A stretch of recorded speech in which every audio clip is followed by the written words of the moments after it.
How's it going, everyone? This is the Jose Show. I hope everyone's having a wonderful Monday. I know it's raining and it's going to be raining throughout the rest of the week here in SoCal, but all we can do is deal with it and, of course, have fun with it because, we do need rain anyway.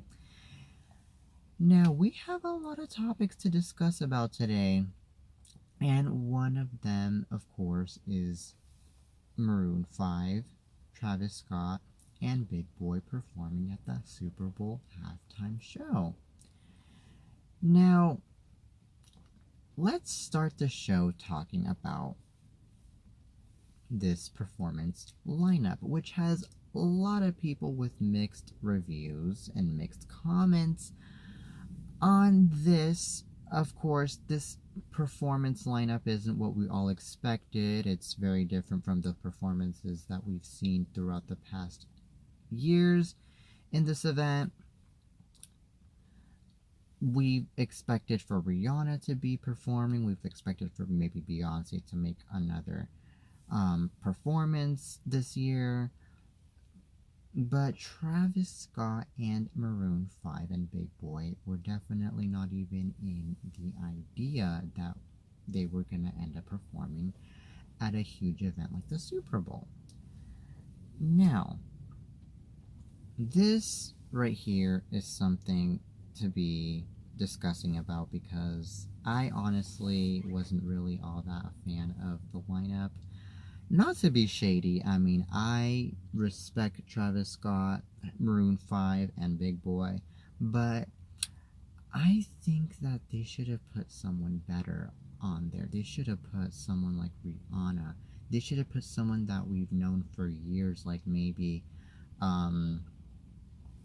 Lady Gaga, or they should have put someone else like maybe Beyonce again, or they could have put maybe Ariana Grande would have been a perfect one too. She would have made a heck of a show. Or put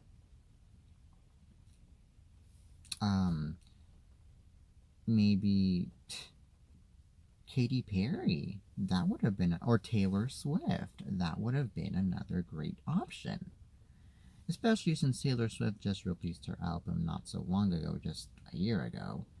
And that right there of her being in the Super Bowl would have been a perfect choice. And for her to promote her album a bit more, at least. So yeah, those would have been great selections. But honestly, Maroon 5, and Travis Scott, in my opinion, and Big Boy, I just feel like they wouldn't just make a perfect fit to be in the show. I think they're great, excellent artists, but to be covering a huge event like the Super Bowl, I think it should be taken. It should be taken from someone that has been in the business for a long time. Someone that could actually attract millions and millions of people that are a die-hard fan of the Super Bowl and that have been, of course, a huge fan of the Super Bowl and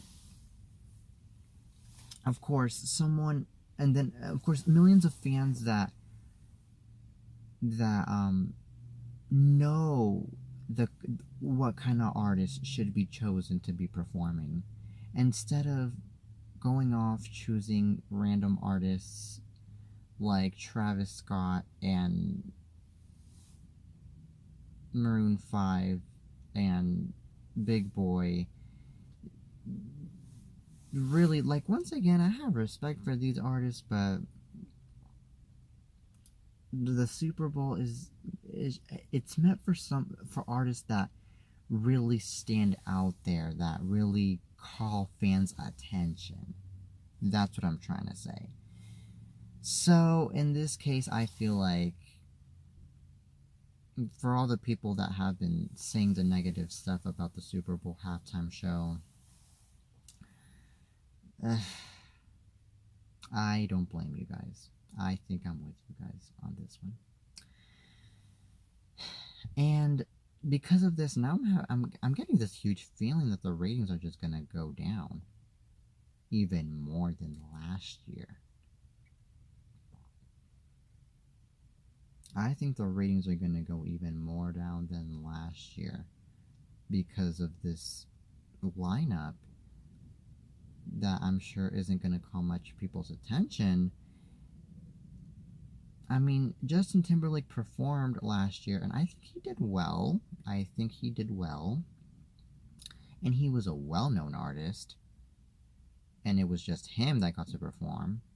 And unfortunately, the ratings didn't do all that good for him, which I believe happened to be the show with the lowest ratings in many, many years. Last year's Super Bowl halftime show. And now with this show, I'm sure it's going to be even worse.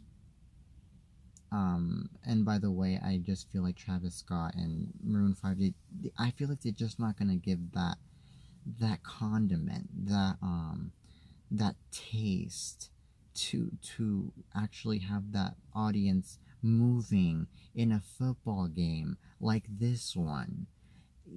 Really, like, it's events like these where we need an artist that gives those tasty condiments to actually go out there and perform and actually attract the audience and to actually have the audience moving. That's the kind of stuff that I am looking forward for a Super Bowl halftime show. So yeah,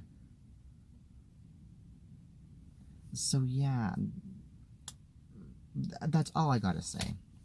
That's my review for the Super Bowl halftime show. But I mean, good luck to Travis Scott, Maroon 5, and Big Boy that are going to be performing at the halftime show.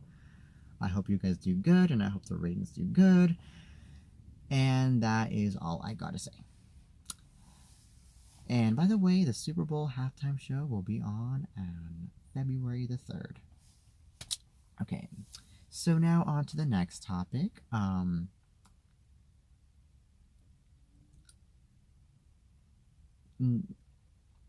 Katherine Schwarzenegger and Chris Pratt just got engaged yesterday.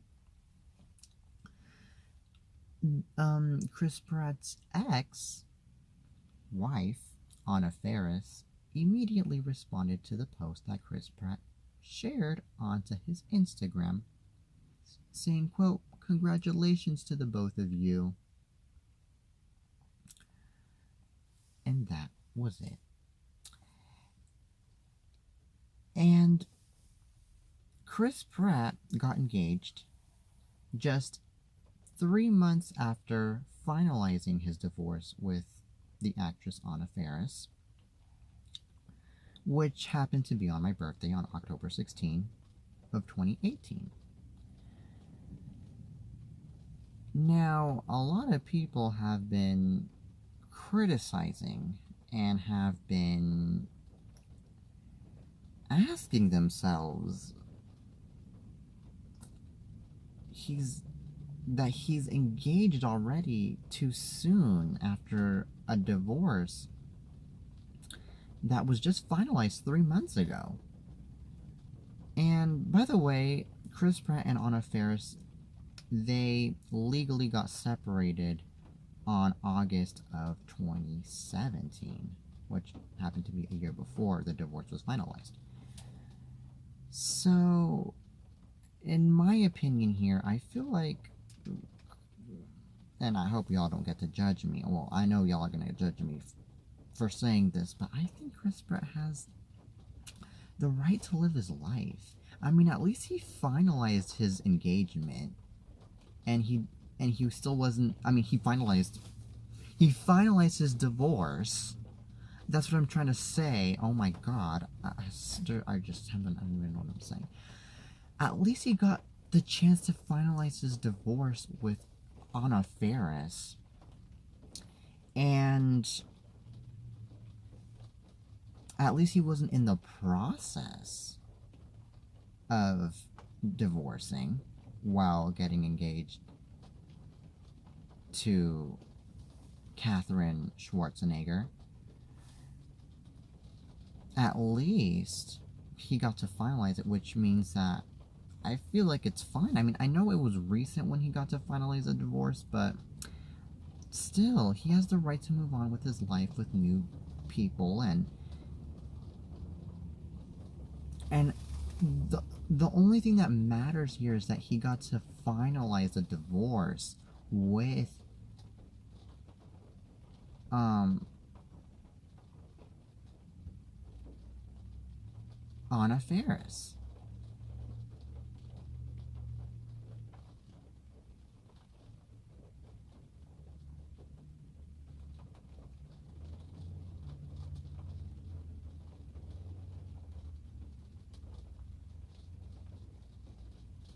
So yeah,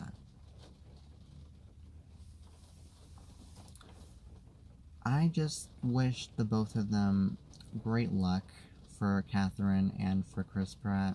I know that everything's going to go out well. Just don't listen to all the people that are criticizing you and that are judging you or Katherine, and just move on with your life. I mean, I know they barely got, I know he barely got divorced from Anna, but I mean, hey, at least he finalized that divorce with Anna and he got to move on 3 months later. And at least he didn't get to engage Katherine while being in the process of getting divorced. So yeah, that's all I gotta say. Congratulations to Katherine Schwarzenegger and Chris Pratt for their engagement. Now on to the next topic. Something interesting went on this past weekend on Instagram, and it happens to be that Kylie Jenner's picture of her baby is no longer the most liked picture on Instagram. No, now it is a picture of an egg. Yes, ladies and gentlemen, just an egg that now happens to have over 19 million likes on Instagram. Interesting, I know. But, I mean, the post was actually intentionally to beat Kylie Jenner's record. It even says so in the caption. That their goal was to beat out Kylie Jenner's record, and they finally did it. And the post was on Instagram for like over a year. And now they finally made that goal of dethroning Kylie Jenner's baby picture.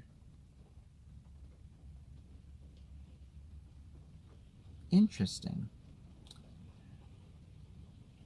I personally think that you could do it as long as you post a picture of a leaf or a finger.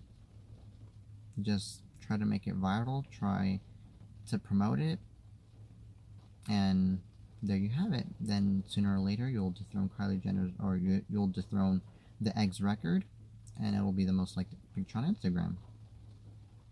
Hooray, hooray, hooray. There you go. Ha ha ha, very funny.